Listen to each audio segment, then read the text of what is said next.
Hello everyone, welcome to our persuasion class. I'm very excited to learning all the materials, all the theories and principles regarding persuasion with all of you guys. So as the very first slide in our persuasion class, I'm gonna present you guys a scenario and ask you guys to read this scenario and try to identify as many persuasion attempts or persuasion effort as possible in this scenario. Okay, so I'm gonna give you probably 3 minutes to read through this scenario and try to spot the persuasion effort or at least the persuasion attempt. Okay, and here is the scenario.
Okay, I guess you probably have spotted several persuasion attempts, at least several advertisements you are familiar with.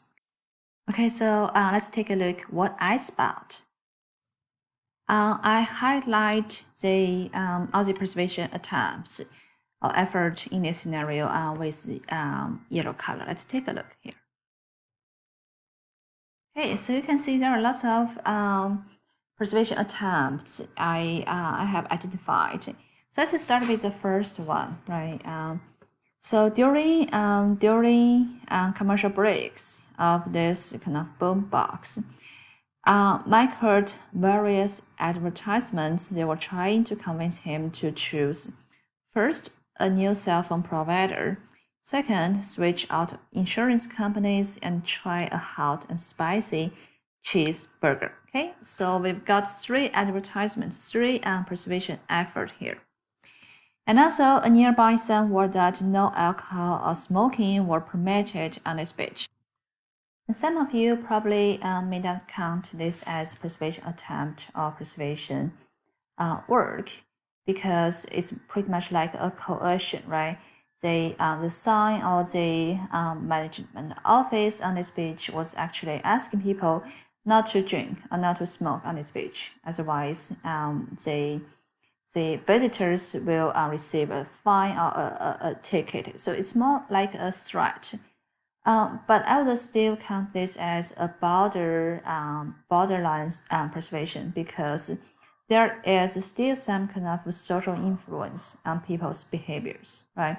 So in other words, because of this sign on the beach, people cannot change their behaviors. They would not drink or smoke on this beach because of this sign.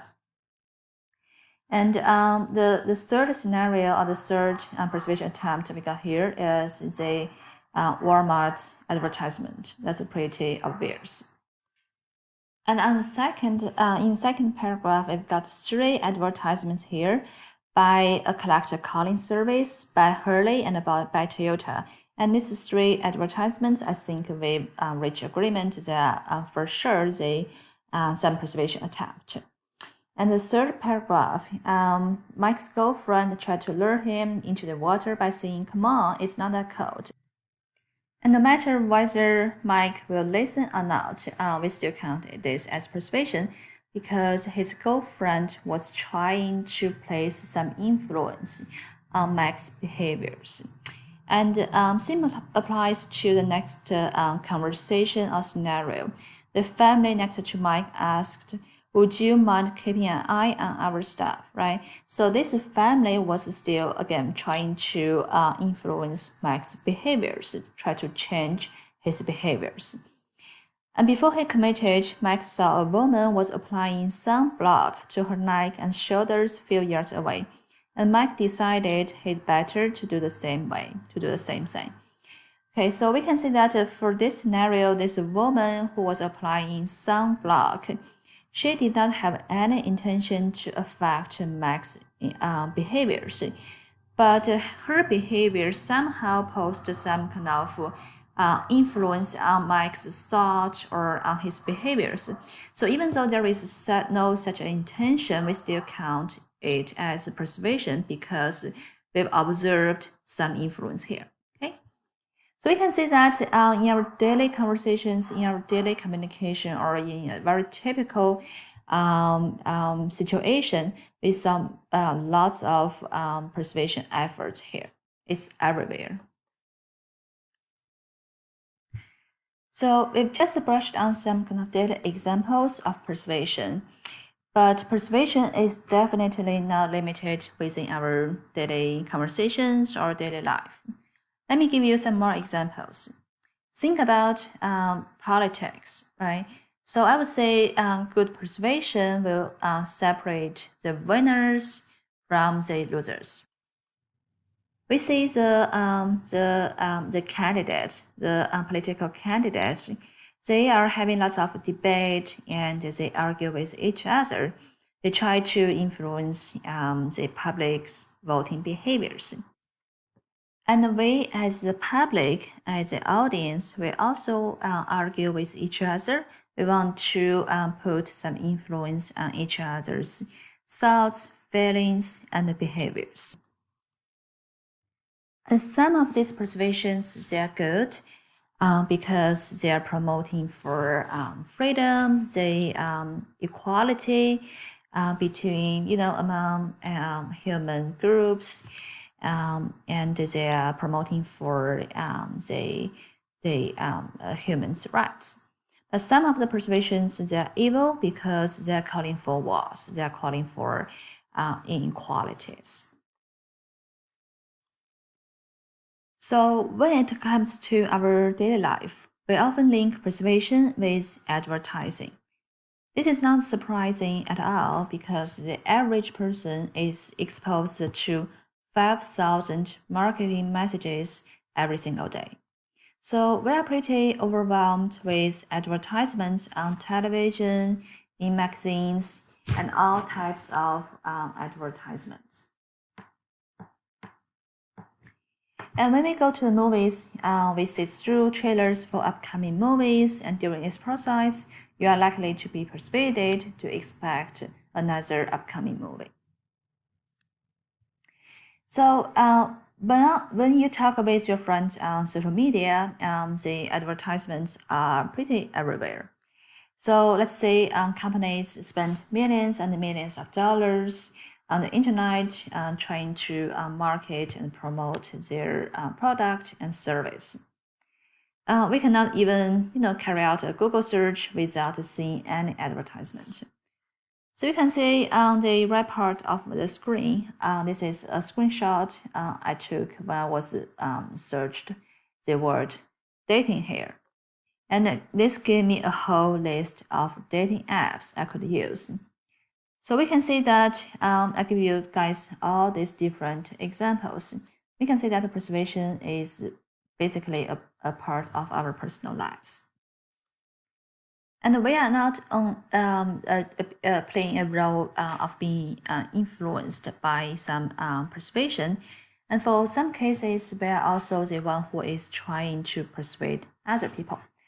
For example, we put lots of effort in a relationship, such as we want to propose someone, asking this person to marry us, or we want to maintain a relationship, or even to escalate a friendship to a romantic relationship.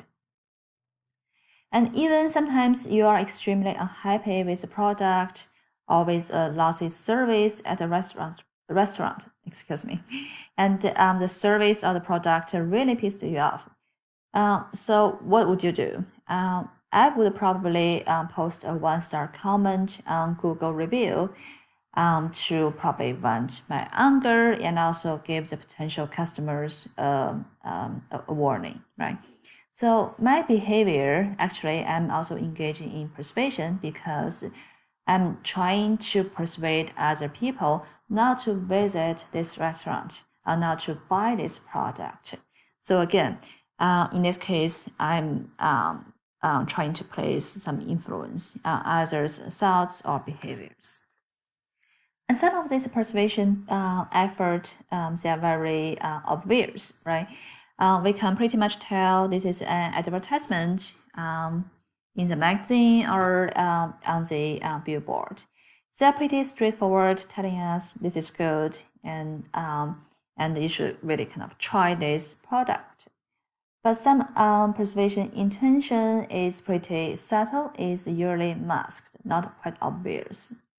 For example, you can see that this is a screenshot I took in front show. And if you kind of pay close attention, you can see there is a kind of advertisement marketing this snack, this Austrian snack. But it's really subtle. If you don't pay close attention, probably you are gonna miss it. So I have presented you guys with lots of examples about persuasion. Some are advertisements, some are political persuasion effort, campaigns, and some are our daily conversations. So I hope through these these examples, I hope you can get the idea that persuasion is everywhere, is pervasive.